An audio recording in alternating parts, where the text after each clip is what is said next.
hustlers, Bowery got his bumps. Welcome back, America. I'm Hugh Hewitt inside the Beltway. That music means Jim Geraghty, the indispensable, is with us. Jim Geraghty, you can hear him on most editions of The Editors, the National Review podcast. He also has a 3 Martini Lunch podcast, and he does the Morning Jolt. Jim, I want to focus, if I can, on the awful events of Wednesday night, because I don't know if you've talked about it on The Editors, the episode that dropped. I haven't heard yet. It dropped earlier today, and I haven't had a chance to listen. So I don't know if you were on that episode, and I don't know if it was discussed. Give me your reaction to that, and then I'll ask my follow-up questions about what it portends. My reaction. White hot rage would be a good way of describing it. An irritation with the liberation and whatever, basically the Socialist Party that this guy was at least a member of in 2017. And their immediate statement of, hey, don't tie him to us. We haven't talked to him in years. Never mind the fact that the party and the publication have been insisting that Israel is committing the world's worst genocide ever, and basically demonizes Jews in every way, shape, or form. Hugh, I don't know about you. I don't believe that anti-Zionists exist. I think that basically that's the code term for people who are anti-Semitic and just don't want to admit it. Because you notice these people keep attacking Hillels on college campuses. They keep attacking JCCs. They keep tearing down menorahs around Hanukkah time. None of those are representatives of the Israeli state. None of those are the Israeli consulate. None of these are the Israeli embassy to the, So in other words, there's an enormous amount of people who say they're just really upset about the policies of the Israeli government, and they just take it out on the nearest Jew that they can find. Okay, guess what? So is this? You're too young to remember the 60s. I barely do. I'm in junior high and high school when the violence occurs and Martin Luther King is killed, Bobby Kennedy is killed. I can barely remember the Kennedy assassination. But the bombings in Kent State, 40 minutes from my house, and my cousin was there, so it was kind of embedded in my skull. But do you think we're going there? You think we're in for a spasmodic series of violent events in the United States? The Josh Shapiro arson attack, 2 assassination attempts on Trump. We've got the death of a Jewish man in L.A. at a demonstration. Now we have the murder of 2 Jews just because they're Jews coming out of the Capitol Jewish Museum. What do you think?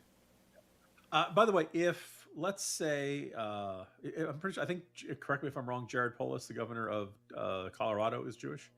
If somebody had burned down the governor's mansion in Colorado and said, let's say that, they do it because he's Jewish or because he's gay or because they don't like, for whatever reason, do you think that would be a 1 or 2 day story, Q? Do you think that would have disappeared from the news cycle as quickly as the arson? Did a significant, but you saw the pictures. They did a significant amount of damage. It was kind of unnerving. Oh, they could have killed the whole family. Yeah. Could have killed the whole family. So there's the question of are we heading back to the days of rage of the 1970s? I hope not. And I don't think so, but obviously you can't completely rule it out. I am struck by the fact that look, there was a really intense protests on campuses on college, in the aftermath of the October 7th attack, throughout that school year. Then a couple of weeks ago in Columbia, they go after the library, and eventually Columbia, I believe Claire Shipman is the new president, calls in the cops. Took 3 or 4 hours, but once they rolled in, they actually arrested them. They cleared them all out. And I know we'll see if Alvin Bragg wants to prosecute them or whether he wants to go after really serious crimes like falsified business records from 10 years ago. But the idea is that we'll see that there had been no, in my sense, really dramatic trigger for this guy to go and do it. I think this guy was just a guy who hated Jews and who, if we just he didn't need an event to react to. But I noticed we hold 2 thoughts. I want to anticipate the rebuttal I'm going to get, and I've said it on X already today. I can hold 2 thoughts. I don't know if everyone can, which is that the shooting in Tucson in 2011 that wounded Gabby Giffords, killed a federal judge by a schizophrenic man, and was blamed on Sarah Palin's website, that I can say that's stupid, but at the same time I can say the permission structure for this crazy man was created on scores of campuses and street demonstrations and legacy media. And I don't feel bad about holding both of those opinions. Are they consistent? Do they have to be? I don't think there's any real problem there, in part because the guy who shot Gabby Giffords was convinced that punctuation was part of an evil conspiracy. that the government was trying to control people through periods and semicolons and things like that. That guy's cuckoo for Cocoa Puffs, right?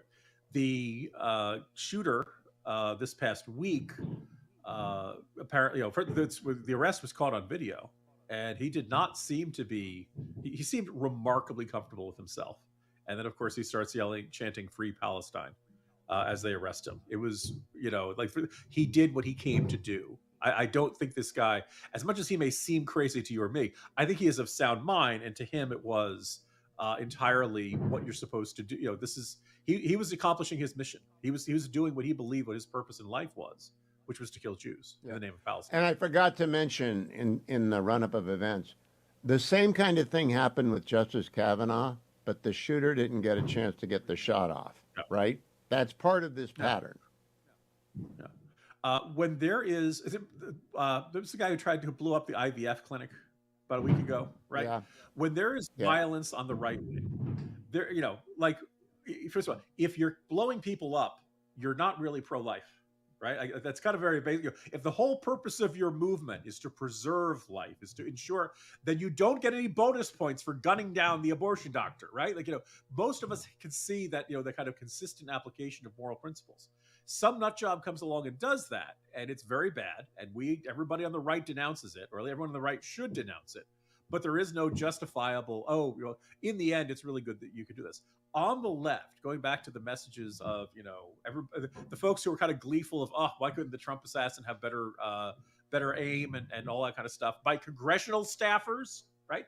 I have found, Hugh, that some of the worst behavior I've ever heard comes from, every once in a while from journalists, but often from university campuses, from law firms that are considered, very high end and all that stuff, and remarkably sexist behavior, sexual harassment, crude comments, just the worst treatment of people. I think that the more you're convinced that you are self-righteous, that you stand for the good things in this world, the more you exempt yourself from this is how we need to treat people. That you basically have bought yourself an indulgence over the old church teachings. The idea of because I stand for the right things, I don't have to do the right things. This guy believed that because he was killing Jews, that he's doing a good thing. That it's most people say, oh my goodness, why are you gunning people down in the street as they're coming out of an event? And the answer to him was no, because they're Jews, they're not really people. It doesn't really count. I didn't really commit murder. And that is where we are this week as we head into Memorial Day. Jim Geraghty, thank you. Follow him at Jim Geraghty on X. Listen to the podcast, The Editor.